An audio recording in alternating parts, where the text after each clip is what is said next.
ಬೇಸಿಗೆ ಅನ್ಸುತ್ತೆ. ಯಾರೋ ಮಾಡಿದ್ದಕ್ಕೆ ನನ್ನ ಹತ್ರ ವಿಡಿಯೋ ಪ್ರೂಫ್ ಇದೆ. ಚಾರನ ಜೈಲಿಗೆ ಕಳಿಸ್ತೀನಿ. ಅವಳಿಗೆ ಸಪೋರ್ಟ್ ಮಾಡ್ದಿಲ್ಲ ನೀನು, ನಿನ್ನೂ ಸೇರಿಸಿ. ನೀನು ಮಾಡಿದ ತಪ್ಪಿಗೆ ಒಂದು ಸಣ್ಣ ಶಿಕ್ಷೆನಾದರೂ ಅನುಭವಿಸಲೇಬೇಕು. Good news, she is out of danger.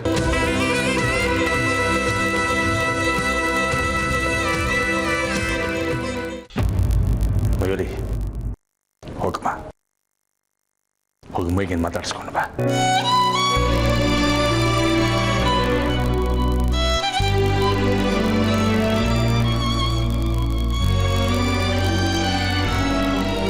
ಒಬ್ಬ ತಂದೆಯಾಗಿ ನಾನು ಯಾಕೆ ಈ ಮಾತು ಹೇಳ್ತಾ ಇದ್ದೀನಿ ಅನ್ಕೊಂಡ್ಯಾ? ಈ ಪರಿಸ್ಥಿತಿಲೇ ಮೇಘನ ನೋಡೋದಕ್ಕೆ ತುಂಬ ಹಿಂಸೆ ಆಗತ್ತಮ್ಮ.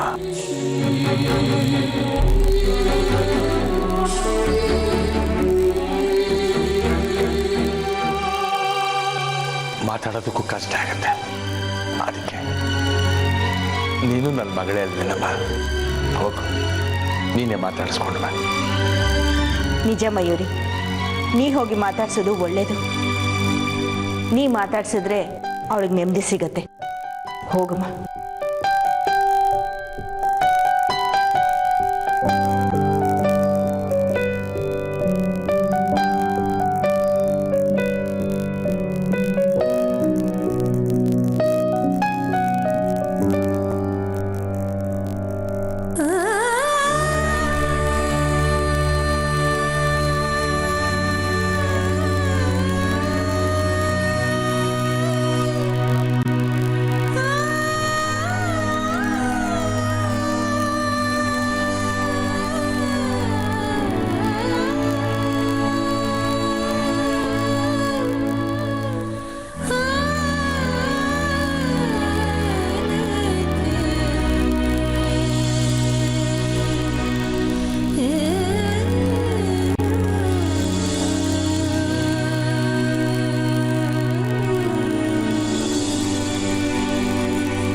ಹೇಗಿದೆಯಾ?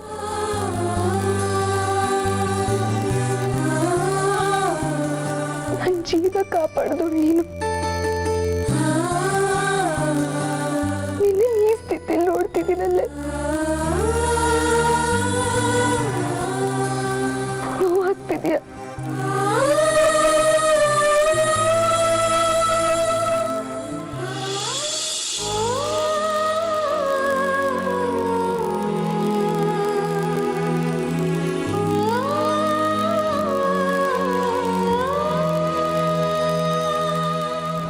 ಮಗು ಕಣೆ.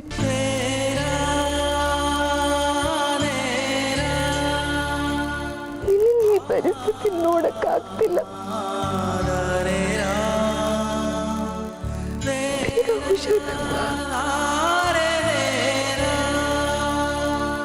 ನೀನ್ ಅನುಭವಿಸ್ತಿರೋ ನೋವಿಗಿಂತ ಹೆಚ್ಚಿನ ನೋವು ನಾನು ಅನುಭವಿಸ್ತಾ ಇದ್ದೀನಿ.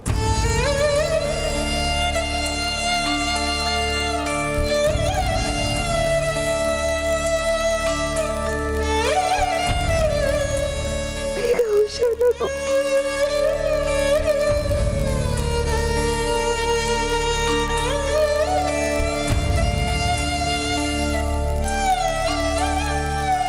ನೋಡು, ನಿನ್ ಕಣ್ಣಲ್ಲಿ ನೀರು ಬರಬಾರ್ದು. ಇನ್ ಮುಂದೆ ಯಾರು ನಿನ್ ತಂಟೆಗೆ ಬರಲ್ಲ. ನಿನ್ ಜೊತೆ ನಾನಿದ್ದೀನಿ.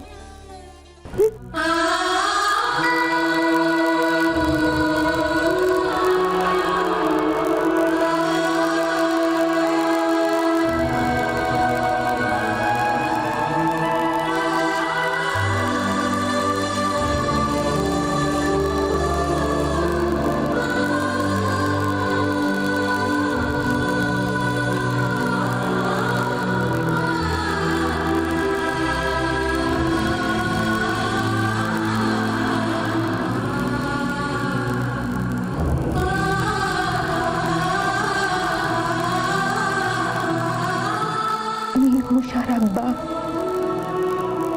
ನಿನಗೇನು ಆಗಲ್ಲ. ನನಗೆ ನೀನು ಬೇಕು. ನಿನಗೋಸ್ಕರ ಕಾಯ್ತಿರ್ತೀನಿ.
ನೀನು ರೆಸ್ಟ್ ತಗೋ.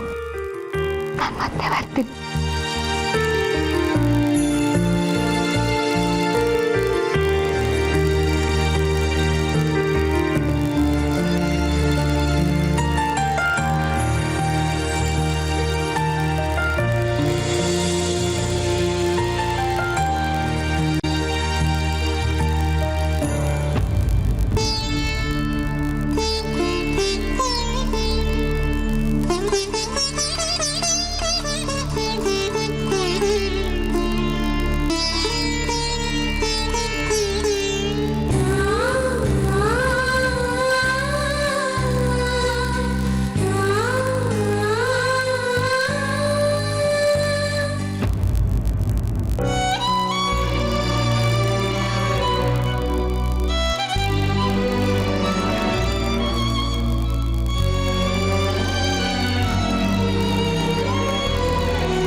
ಮೇಘ ಹೇಗಿದ್ದಾಳೆ? ಚೆನ್ನಾಗಿದ್ದಾಳೆ ದೊಡ್ಡಪ್ಪ. ನನ್ನ ಮಾತೆಲ್ಲ ಕೇಳಿದ್ಲು, ನನ್ನ ನೋಡಿ ನಕ್ಕದ್ಲು. ಆದ್ರೆ ಅವಳು ಮಾತಾಡೋದಕ್ಕೆ ಸ್ವಲ್ಪ ಟೈಮ್ ತಗೋತಾಳೆ.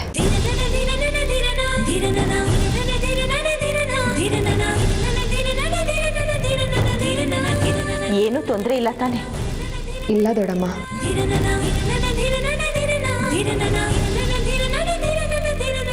ಪಾಪ ಮೇಘ ಎಷ್ಟು ನೋವು ತಿಂದಿದ್ದಾಳೆ. ನನ್ನಿಂದ ಸಹಿಸ್ಕೊಳಕ್ಕಾಗ್ತಿಲ್ಲ.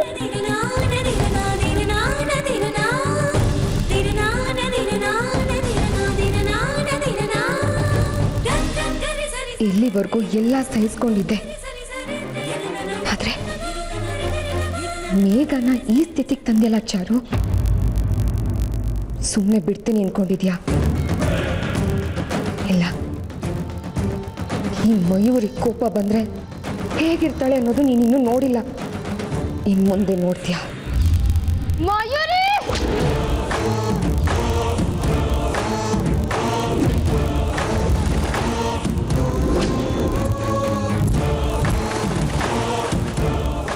ನೋಡು ರುಕ್ಮಿಣಿ, ನೀನೇನು ಗಾಬರಿ ಪಡಬೇಡ. ನಾನು ಇದ್ದೀನಲ್ಲ, ನಾನೆಲ್ಲ ನೋಡ್ಕೋತೀನಿ. ನೀನು ಬರೋ ಅವಶ್ಯಕತೆ ಇಲ್ಲ. ನೋಡು, ನಾನೀಗ ವಿಶ್ವನಾಥ್ ಮನೆ ಹತ್ರ ಇದ್ದೀನಿ. ಚಾರು ಹತ್ರ ಮಾತಾಡಿಬಿಟ್ಟು ಮತ್ತೆ ನಿಂಗೆ ಕಾಲ್ ಮಾಡ್ತೀನಿ. ನಾನೀಗ ಫೋನ್ ಕಟ್ ಮಾಡ್ತೀನಿ.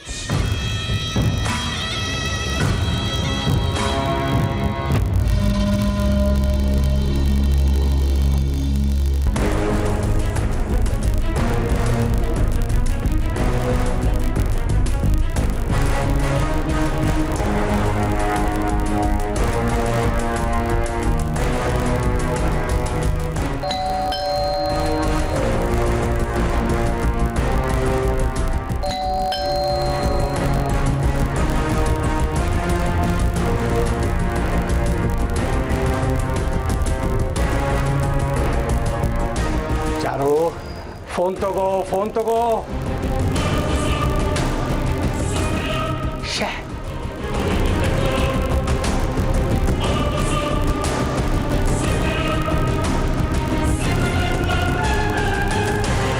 ಚಾರು,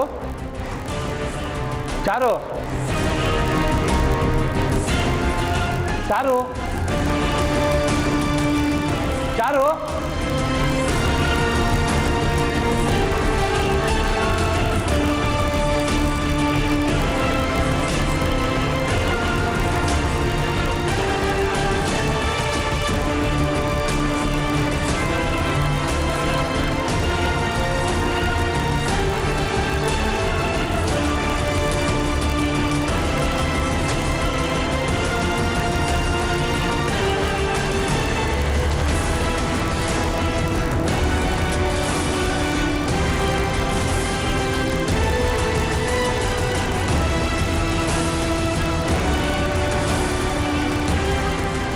ಪಶುಪತಿ ಇಷ್ಟೊಂದು ಟೆನ್ಷನಲ್ಲಿ ಇದೆಯಾ? ಬಾಬಾ ಮನೇಲಿ ಮೀನಾಕ್ಷಿ ಚಾರು ಕಾಣ್ತಿಲ್ವಂತೆ. ಚಾರು ಮೀನಾಕ್ಷಿ ಮನೇಲಿಲ್ವಾ? ಅಲ್ಲೇಲೋ ಅಕ್ಕಪಕ್ಕದಲ್ಲಿ ಹೋಗಿರ್ತಾರೆ, ಯಾಕೆ ಟೆನ್ಷನ್ ಮಾಡ್ಕೋತಿ? ಬಾಬಾ ಮನೇಲಿ ಇಲ್ವಂತೆ, ಎಲ್ಲೂ ಇಲ್ವಂತೆ. ನಿನಗೆ ಯಾರು ಹೇಳಿದ್ರು? ಚಾರು ವಿಷಯನ ಪ್ರಸಾದ್ಗೆ ಫೋನ್ ಮಾಡಿ ಹೇಳಿದೆ. ಬಂದು ಬುದ್ಧಿ ಹೇಳಿ ಮನೆಗೆ ಕರ್ಕೊಂಡು ಹೋಗ್ತಾರೆ ಅಂತ ಅಂದ್ಕೊಂಡೆ. ಅಷ್ಟರಲ್ಲಿ ಇಷ್ಟೆಲ್ಲ ನಡೆದೋಗಿದೆ. ಮಗಳು ಏನು ಮಾಡ್ಕೊಂಬಿಡ್ತು ಅಂತ ಗಾಬರಿಯಾಗಿ ಅವ್ರ ಮನೆ ಹತ್ರ ಹೋದರೆ ಮನೇಲೂ ಇಲ್ವಂತೆ. ಚಾರು ಫೋನ್ ಮಾಡಿದ್ರೆ ಸ್ವಿಚ್ ಆಫ್ ಬರ್ತಿದೆಯಂತೆ. ಜೊತೆಲಿ ಮೀನಾಕ್ಷಿ ಇರ್ತಾಳೆ, ಅವಳಿಗೆ ಫೋನ್ ಹಾಕು. ಅವಳ ನಂಬರ್ ಇಲ್ಲ ಪವ ನನ್ನ ಹತ್ರ. ಏನು ಜನನಯ್ಯ, ಹೆಂಡತಿ ನಂಬರ್ ಇಟ್ಕೊಳಕ್ಕಾಗಲ್ವಾ? ಇದೆ ಅಂತ ನೀನು ಟ್ರೈ ಮಾಡು. ಸರಿ ಮಾವ.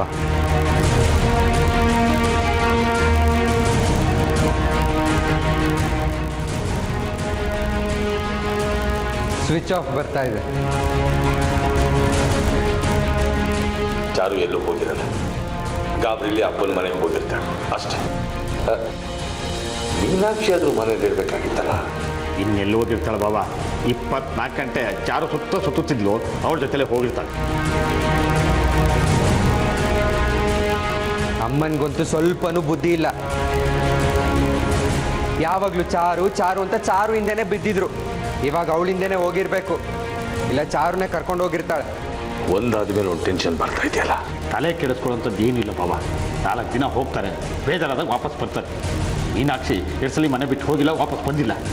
ನಾನೇ ಟೆನ್ಷನ್ ಮಾಡ್ಕೊಳ್ಳಲ್ಲ. ಅವಳು ಹಿಂದೆ ಹೋದಾಗ ಗಂಡ ಹೆಂಡತಿ ಜಗಳ ಆಡ್ಕೊಂಡಿದ್ರಿ, ಹೋದ್ಲು, ವಾಪಸ್ ಬಂದ್ಲು. ಆದರೆ ಈಗಿರೋ ಟೆನ್ಷನ್ ಬೇರೆ ಅಲ್ಲ.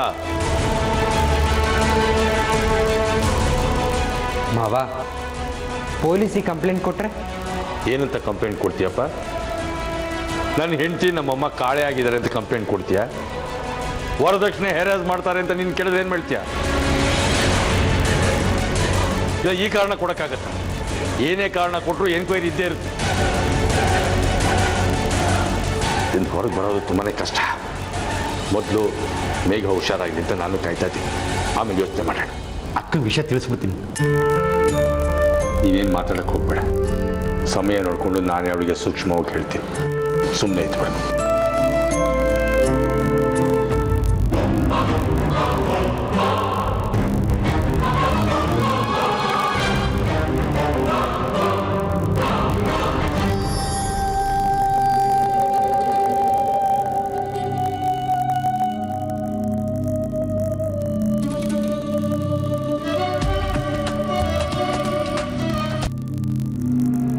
ಏನ್ರಿ, ಏನಾಯ್ತು?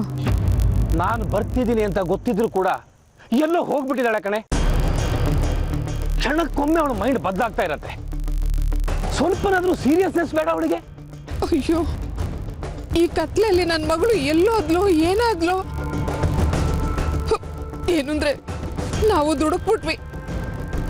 ಆ ಜಯಂತನ ಜೊತೆ ಮದುವೆಗೆ ಒಪ್ಕೋಬಾರ್ದಾಗಿತ್ತು. ಈಗ ನೋಡಿ ನಮ್ಗೆ ಎಂಥ ಪರಿಸ್ಥಿತಿ ಬಂದಿದೆ. ಅದನ್ನೆಲ್ಲ ಯೋಚನೆ ಮಾಡೋ ಟೈಮ್ ಅಲ್ಲ ರುಕ್ಮಿಣಿ. ಏನಾಗತ್ತೋ ಅನ್ನೋ ಭಯಕ್ಕೆ ನಮ್ಮನೆಗೆ ವಾಪಸ್ ಬಂದ್ರು ಬರಬಹುದು.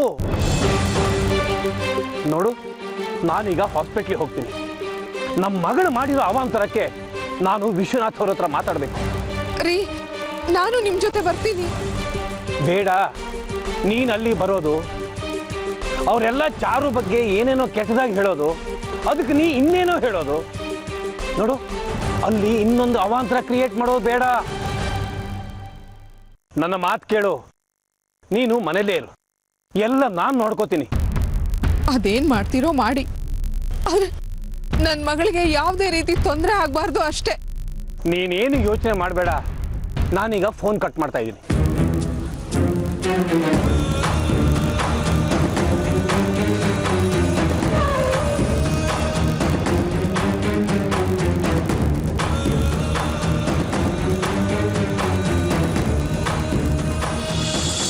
ಎಲ್ಲರ ಮುಂದೆ ಹೇಗೆ ಮುಖ ತೋರಿಸೋದು ಅಂತ ನಿಮಗೆ ಫೋನ್ ಮಾಡಿ ಕರೆಸ್ಕೊಂಡೆ. ವಿಶ್ವನಾಥ್ ರಾಯರೇ, ದಯವಿಟ್ಟು ಕ್ಷಮಿಸಿ. ನಮ್ಮ ಚಾರು ಹೀಗೆಲ್ಲ ಮಾಡ್ತಾಳೆ, ಇಷ್ಟೊಂದು ಮುಂದುವರಿತಾಳೆ ಅಂತ ನಾನು ಅಂದ್ಕೊಂಡಿರಲಿಲ್ಲ. ಅವಳ ಪರವಾಗಿ ನಾನು ಕ್ಷಮೆ ಕೇಳ್ತೀನಿ. ನಿಮ್ಮ ಮಗಳು ಮಾಡ್ತಿರೋ ನಾಟಕನ ಸುಮ್ಮನೆ ನೋಡ್ತಿದ್ದವರು ಈಗ ಕ್ಷಮೆ ಕೇಳ್ತಾ ಇದ್ದೀರಾ?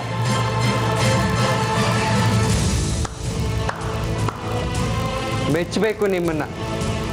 ಮಗಳನ್ನ ಸರಿಯಾಗಿ ಕಂಟ್ರೋಲ್ ತಗೊಳಕ್ಕಾಗ್ದಲೇ ಇರೋ ನೀವು ಒಬ್ಬ ಅಪ್ಪ. ಮುಚ್ಚ ಬಾಯಿ. ದೊಡ್ಡೋರಿಗೆ ಎದುರು ಮಾತಾಡ್ತೀಯ. ಇದ್ರಲ್ಲಿ ನಿನ್ ತಪ್ಪಿದೆ, ಮರಿಬೇಡ. ಸಾರಿ. It's okay. ನಿನ್ನ ಟೆನ್ಷನ್ ನನಗೂ ಅರ್ಥ ಆಗತ್ತೆ.